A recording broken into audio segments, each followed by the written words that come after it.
Have you ever wanted to listen to a room? It can be really useful when you're leading a workshop or just hanging out with people. This is Reid from readaboutsex.com.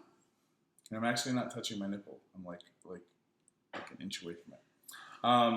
This is Cathy from the intimacydojo.com. How do you listen to a room? How do you use your presence and your focus even when there are distracting things going on? What's your advice? The first thing is if I can quiet the noise up here, and as you always say, it's a dangerous neighborhood up here. It can get really noisy, especially if you're leading a workshop. I get nervous every time I lead a workshop. And I tell them, if I get up there and just tell them, hey, I get nervous every time I lead a workshop, and it just shifts it for me. It works really well. But the quieter I can get up here, the more I can notice what's going on in the room. Are people shy or awkward? Are they high energy, low energy? Just tuning into the room and being able to figure out if I need to get them to stand up or adjust, raise their energy to be there can make a really big difference in how the rest of the workshop goes. Mm-hmm. Yeah, and it's basically when I say like listening in the room, how's the listening in the room? Basically what I'm talking about as a facilitator is your ability to hear how they're hearing you. So if the room's really tuned in and you guys are on the same page and you guys are really vibing, then I can talk really quickly and talk about all kinds of dense, complex issues, and they're absorbing the information at the speed that I can talk. If it's a really complex piece of information that I'm talking about, or there's a lot of thinking going on in the room, I may want to slow down how I'm talking and what I'm delivering so that they can actually get or grok what I'm saying. The idea is basically, and this kind of approach is taught in a lot of different schools of thought, but basically the idea of you're speaking, like I'm speaking to you guys, we're speaking to you guys watching right now, but you guys are processing what we're talking about. So it's going through this filter of most people being like, what about that? He was talking about slowing down as a means of like being a better educator. And so you're losing a little bit of them being able to hear you because they're thinking about what you just said.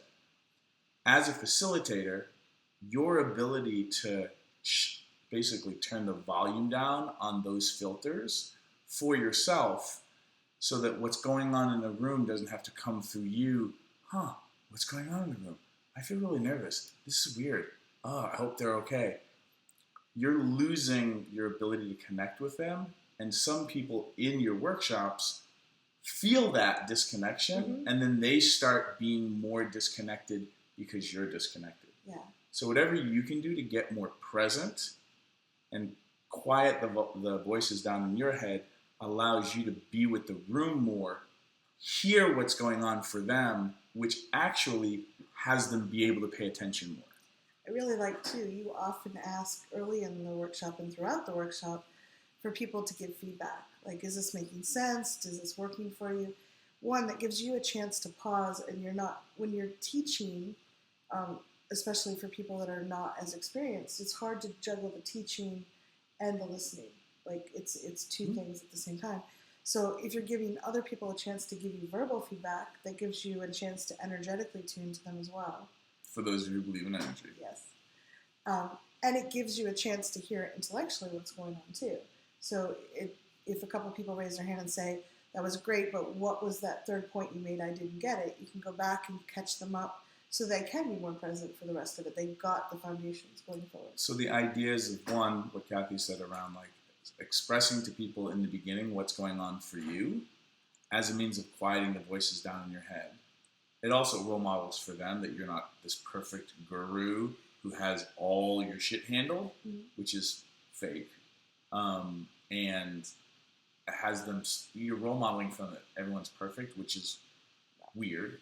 And then the idea that I'm listening to the room and realizing, even if it feels like everything's fine, let me check in, ask for any questions, if anybody has any feedback that they need to give me, so that they can kind of empty their heads of whatever's rattling around in there, this question about the third point, and then they can actually pay attention for the next section. And when you're really present, it invites other people to be more present. If I'm trying to teach and I'm thinking about, oh, did I turn off the toaster? And I've got to go grocery shopping after that, and I forgot to pay the electric bill again, I'm not really present with the room. So if I can take a deep breath and be quiet up here about other things and be just present with the people.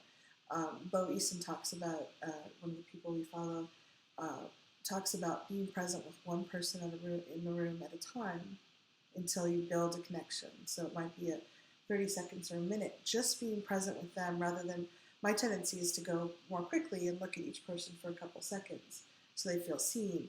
But what he recommends, and which seems to work really well, is to stay with one person a little bit longer, be really present, and build that up over the room over time, which lets you have a deeper connection with the people there.